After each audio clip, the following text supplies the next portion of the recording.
ನಮಸ್ಕಾರ ಸ್ನೇಹಿತರೆ, ನೀವ್ಯಾರಾದರೂ ಕುರಿ ಅಥವಾ ಮೇಕೆ ಸಾಕಾಣಿಕೆ ಮಾಡುವ ಐಡಿಯಾದಲ್ಲಿದ್ದರೆ ಈ ವಿಡಿಯೋ ನಿಮಗಾಗಿನೇ. ಸ್ನೇಹಿತರೆ, ಈ ಕುರಿ ಸಾಕಾಣಿಕೆಯಲ್ಲಿ ಲಾಭನೋ ನಷ್ಟನೋ ಅಂತ ತಿಳ್ಕೊಳ್ಳೋಷ್ಟರಲ್ಲೇ 1 ವರ್ಷ ಆಗಿಬಿಡುತ್ತೆ. ಸೊ ನನ್ನ ಒಂದು ಎಕ್ಸ್ಪೀರಿಯನ್ಸಲ್ಲಿ ನಾನು ನಿಮಗೆ ತಿಳಿಸೋದು ಏನಂತಂದರೆ, ಯಾವಾಗಲೂ ಕಡಿಮೆ ಬಂಡವಾಳದಲ್ಲಿ 2 ಅಥವಾ 3 ಕುರಿನೋ ಮೇಕಿನ ತಂದು ಸಾಕಿ ಅವುಗಳಿಗೆ ಯಾವ ರೀತಿಯಾದಂಥ ಫೀಡ್ ನೀಡಬೇಕು.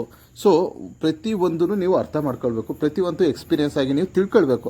ಈಗ ಮೇಕೆ ಅಥವಾ ಕುರಿಗಳಿಗೆ ಯಾವ ರೀತಿಯಾದಂಥ ಡಿಸೀಸ್ಗಳು ಬರುತ್ತೆ, ಅದಕ್ಕೆ ಮೆಡಿಸಿನ್ನ ಏನನ್ನು ನೀಡಬೇಕು, ಯಾವ ರೀತಿಯಾದಂಥ ವ್ಯಾಕ್ಸಿನೇಷನ್ ಮಾಡಬೇಕು, ಇಲ್ಲ ಯಾವ ರೀತಿಯಾದಂಥ ಡಿವಾರ್ಮಿಂಗ್ ಮಾಡಬೇಕು, ಹಸಿ ಮೇವಿನಲ್ಲಿ ಯಾವುದ್ಯಾವುದನ್ನು ನೀಡಬೇಕು, ಒಣ ಮೇವಿನಲ್ಲಿ ಯಾವುದ್ಯಾವುದನ್ನು ನೀಡಬೇಕು, ಮತ್ತು ಈ ಕಾನ್ಸಂಟ್ರೇಟೆಡ್ ಫೀಡ್ ಅಂತೀವಲ್ಲ ಅದನ್ನು ಯಾವುದ್ಯಾವುದನ್ನು ನೀಡಬೇಕು, ಮರಿ ಮೀನ್ಸ್ ಡೆಲಿವರಿ ಟೈಮಲ್ಲಿ ಯಾವ ರೀತಿ ಕೇರ್ ತಗೋಬೇಕು, ಆಮೇಲೆ ತೆನೆ ಆಡಿಗೆ ಯಾವ ರೀತಿ ಮೇವು ಕೊಡಬೇಕು, ಮರಿ ಹಾಕಿದ್ಮೇಲೆ ಯಾವ ರೀತಿ ಮೇವು ಕೊಡಬೇಕು ಅನ್ನೋದನ್ನೆಲ್ಲ ಕಂಪ್ಲೀಟಾಗಿ ತಿಳ್ಕೊಂಡು ಇದಕ್ಕೆ ನೀವು ಎಷ್ಟು ಸಮಯನ ಖರ್ಚು ಮಾಡಬೇಕು ಮತ್ತು ಎಷ್ಟು ಅಮೌಂಟ್ನ ಖರ್ಚು ಮಾಡಬೇಕು ಇದನ್ನೆಲ್ಲ ನೀವು ಕ್ಯಾಲ್ಕುಲೇಟ್ ಮಾಡ್ಕೊಂಡು ನಂತರ ಒಂದು 20 ಲಕ್ಷ 30 ಲಕ್ಷ ಬಂಡವಾಳ ಹಾಕಿ ಸ್ಟಾರ್ಟ್ ಮಾಡಿ ಸ್ನೇಹಿತರೆ.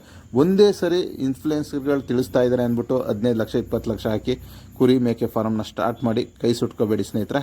Thank you.